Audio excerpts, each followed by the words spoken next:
Good afternoon, everyone. It is a pleasure for me to come back to another episode of the Teaching Tidbits live series. I'm very honored to have with me another guest in this episode, Dr. Denise Cummings-Clay. It's been a pleasure for us to continue having these discussions, these conversations, and it is also important for us to continue identifying how this whole period of transition and that we are still facing has impacted in every aspect of our lives. Without much to say, I want to invite or present Dr. Denise Cummings-Clay. She's an assistant professor in the education department at Hostos Community College. I'm very happy to have you in this new episode. And as we said, we're going to be having conversations about how this whole transition has impacted us. How are you doing? I'm doing great. I'm humbled to be sitting before you in an interview, but I'm very pleased to share with you and our audience. Thank you, and we are very happy to have different perspectives. You come from the education department. You have a great perspective in identifying how from the education lens everything that we have gone through has impacted in our lives. So I wanted to start by asking you the first question. And as you know, it's been even more than a year that the pandemic started as we transitioned to distant instruction. What initial reflections come to mind about your teaching then and your teaching now? I think my philosophy of education has continued in an approach that's student-centered rather than teacher-centered. That did remain the same. I shifted, however, in my methods. While in a face-to-face setting, I focus more on the progressivist philosophy of education. I assigned a lot of group work. I engaged my students in team-based learning. I had another course that participated in service learning, where they had the opportunity to go out in the field and learn how to tutor students. And when we went to the online modality, I shifted and moved toward more the Socratic Method, whereby I asked more questions. And I asked questions that helped students to think more critically and to focus on reflection. That's the main shift I see that I had. One of the things that was consistent was our focus, which is part of our mission at Hostos, on things that are focused on social justice. Our Hostos Reads initiative that we've been working on for the past 4 years, where students have an opportunity to read different books, engage in materials, look at videos that present different aspects in the social justice arena. I continued. So I gave assignments still on some of those books, Just Mercy as one of them. the hate you give as another. So that continued. Other than that, teaching was the same. That is excellent, and I'm very happy to hear that you have taken advantage of the different programming and resources that the college provides to bring uh, you know social justice issues to the content that you teach, and also share with students the importance of doing service learning, for example. And I know you are very active member in the service learning committee, and how this is important, how this is being translated to your class. You already mentioned about the Socratic method that you engaged after the pandemic. Can you share a little bit more about, so that people who are listening to you understand how they could potentially try that strategy in their classes? Well, I'll give an example, and it really kind of looks at how we teach. Sometimes we teach, or some will engage in pedagogy, which is really the art of instruction of children. My focus has been andragogy, which is the art of instruction of adults. With andragogy, one word comes to mind. So in the classroom and online, when you're asking questions, the idea is to look at academic content and try to link it to an experience of the student. So one example that I can give, in one of my courses, the assignment was to read academic content that focused on assessment for kindergarten through fifth grade education. What assessment strategies can you identify in the academic content? Then the next question was to describe those strategies and how they are used in the classroom. The third question was to reflect. So reflect upon your own experience. When you were in kindergarten through fifth grade, what strategies did you see implemented? And make a determination whether you saw those same strategies that you just learned about in your textbook, or whether you didn't.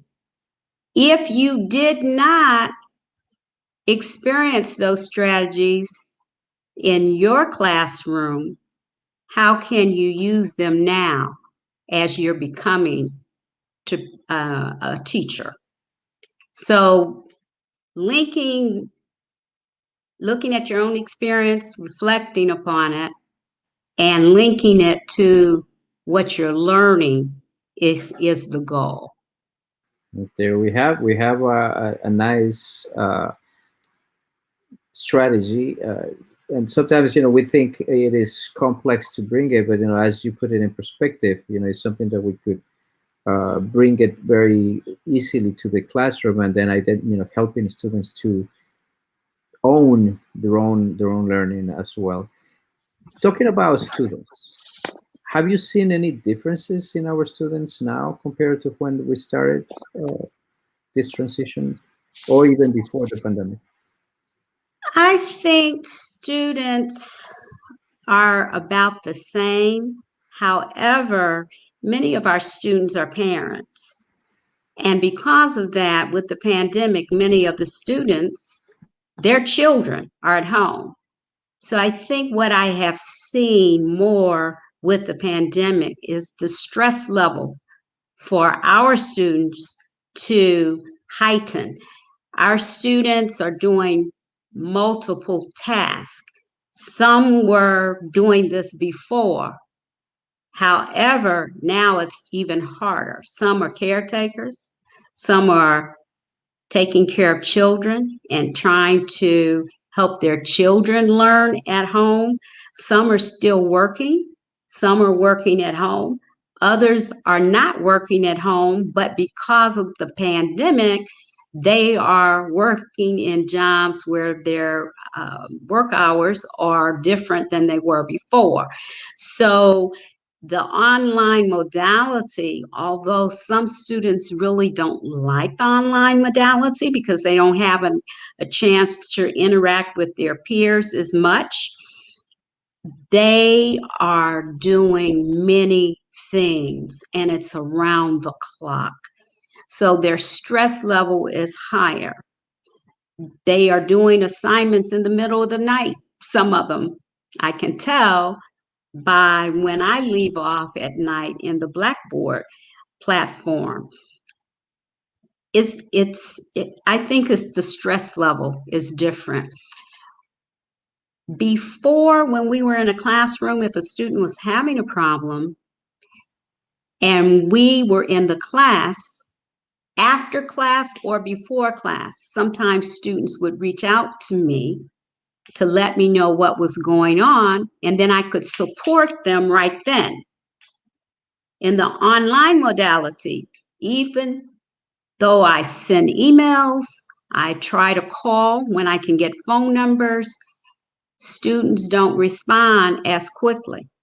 So the level of support that we can provide, we're available, but sometimes we're not available to them because they're not reaching back to say, I need help, and what the problem is. So that's the main difference that I see is in the communication between the faculty member and the student.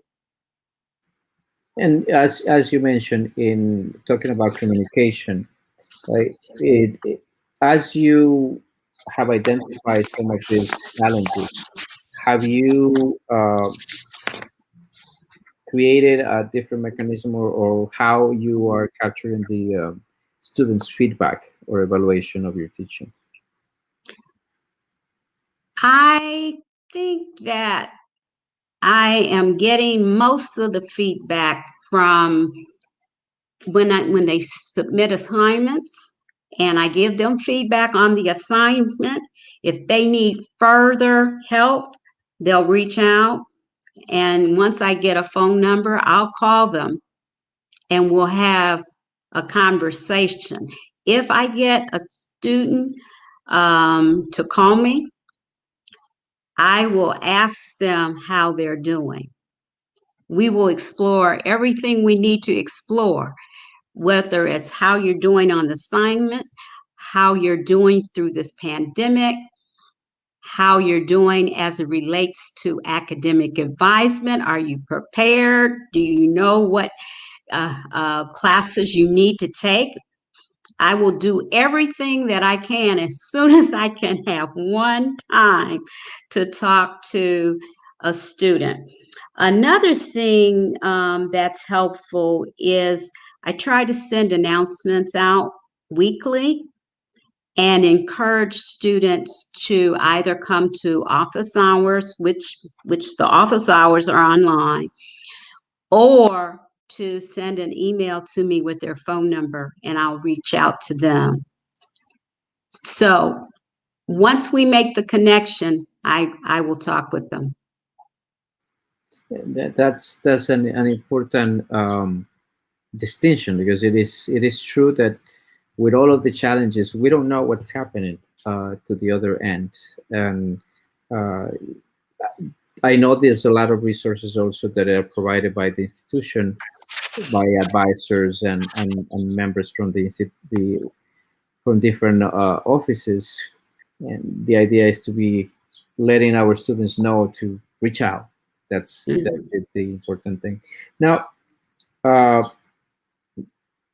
thinking back a little bit, and if you were able to go back to when we started this transition, because everything was on a rush, everything was quickly, what would you do different?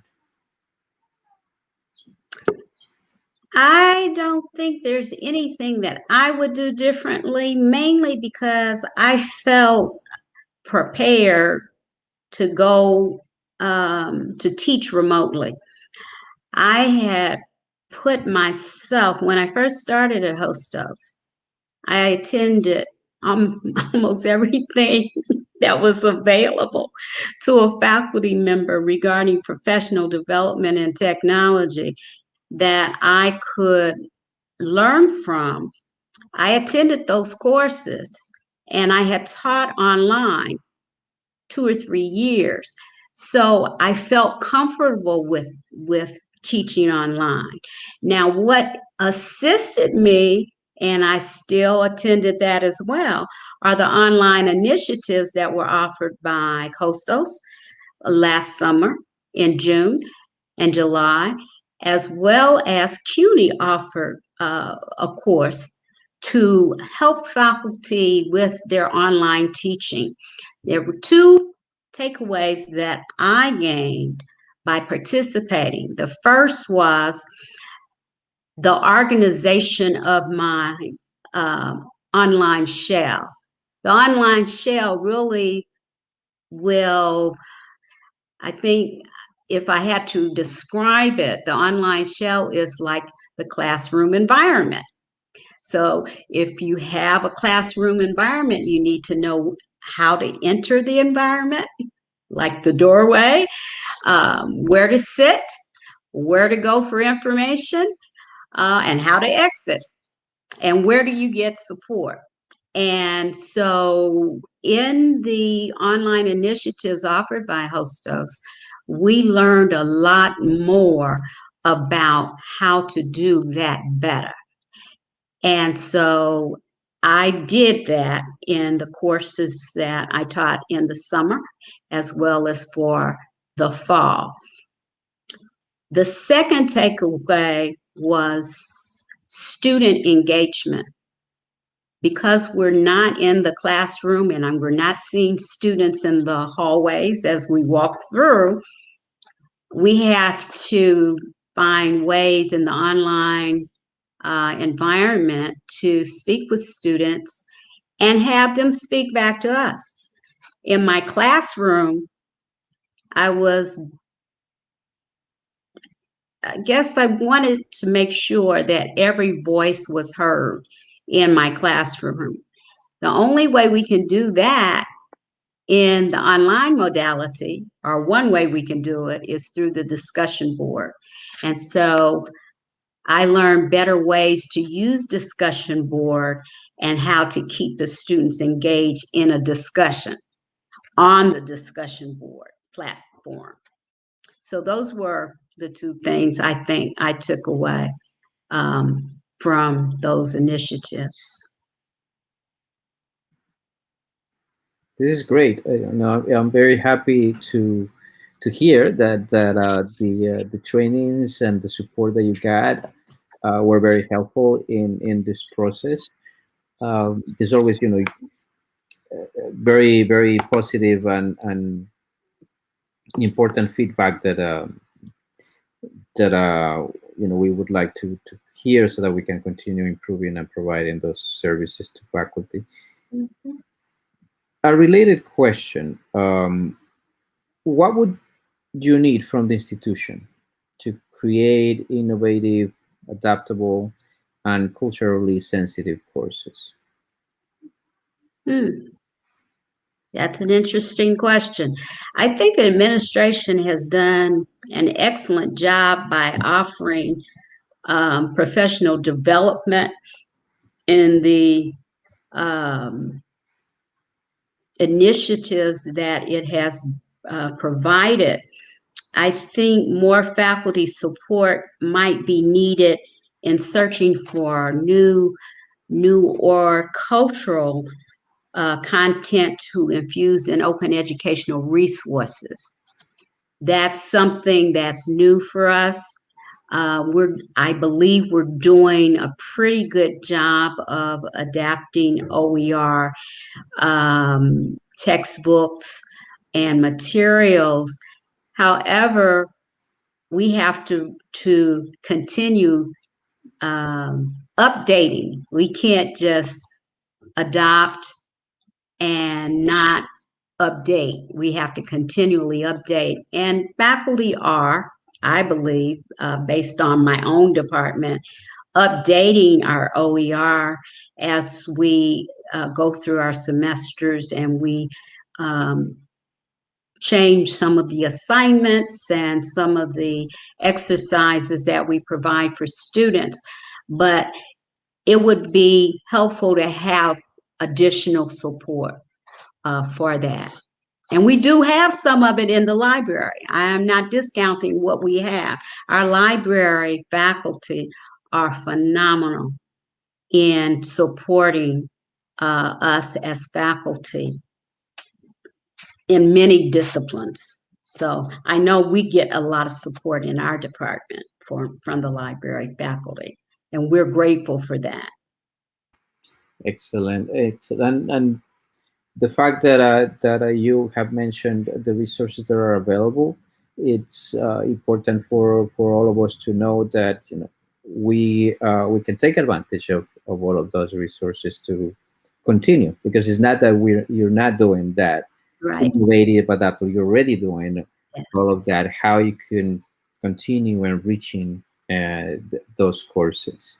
Now let's have a quick couple of final questions on the bigger lens. How do you see the evolution of education post-pandemic? Whenever that comes. Good question. Yeah. Good question. I think even though we already had face-to-face courses, hybrid courses, asynchronous courses, I think all of that will continue. However, I would say maybe the next 2 or 3 years, we might see more online courses simply because of what's happening around us. Many of our students are working and cannot get to campus. So the online modality might become stronger.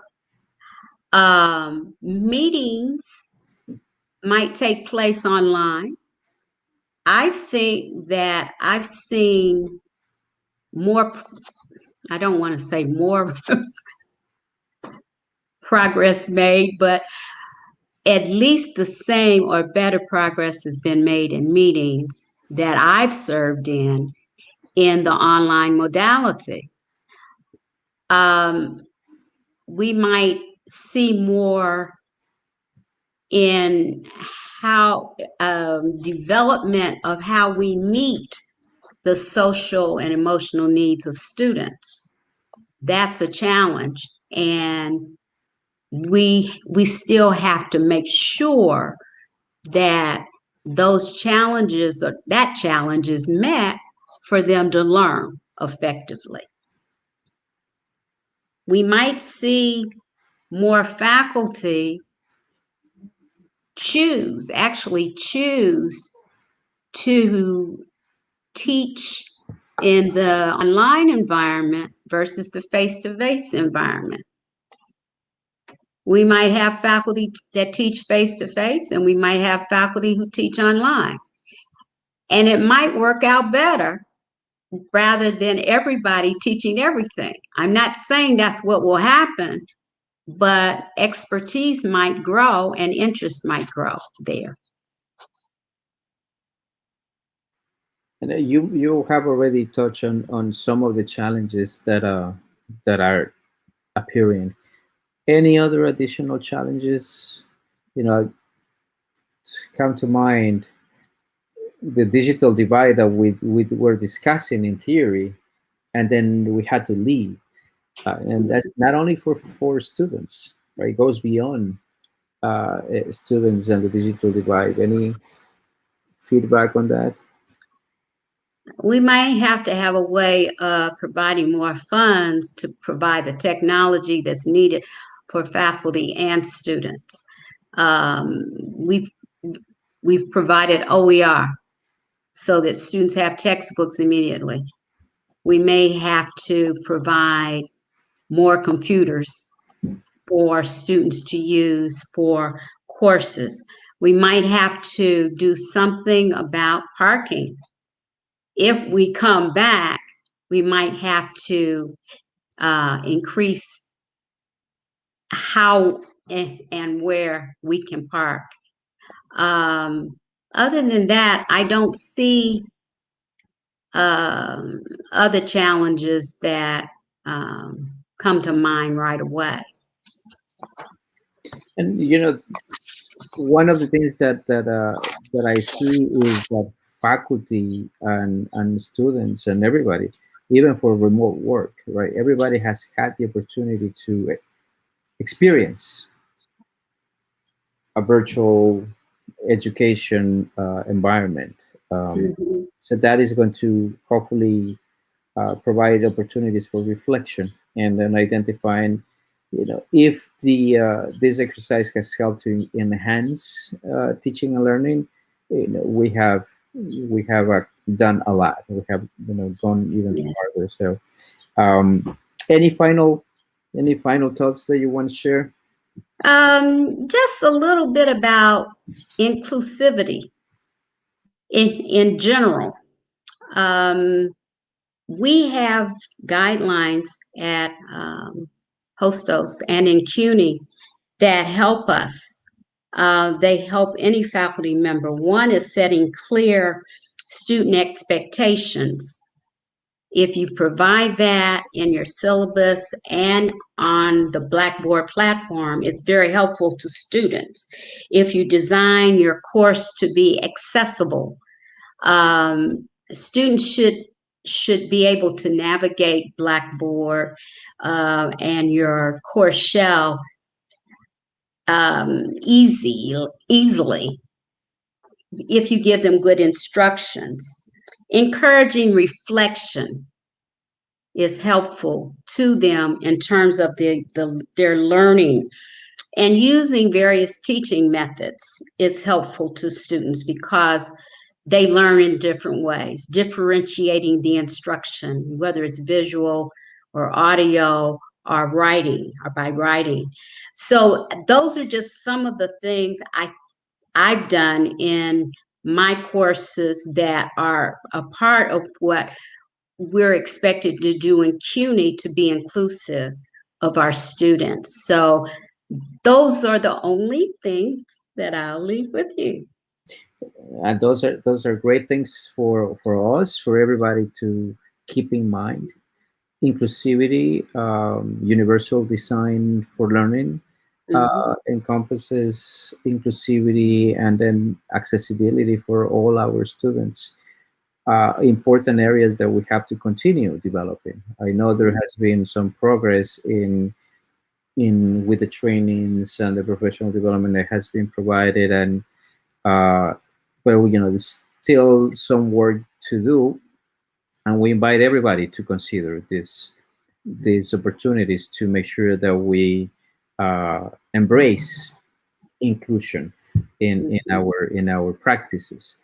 Um, Yes. with that, I want to thank Professor Denise Cummings-Clay for coming to this new episode of the Teaching Tidbits. I want to share with everybody that you have an opportunity to continue the conversation in social media. This is in the college's Facebook page and as well as LinkedIn page and YouTube media channels, so people could have access to this right after we finish the live streaming.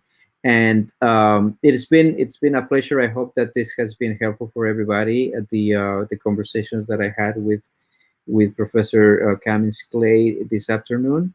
And if you want to watch other episodes of the Teaching Tidbits, the URL is on the screen. Visit the Center for Teaching and Learning, and you will be able to see all of the past episodes of Teaching Tidbits. And also, you're going to be able to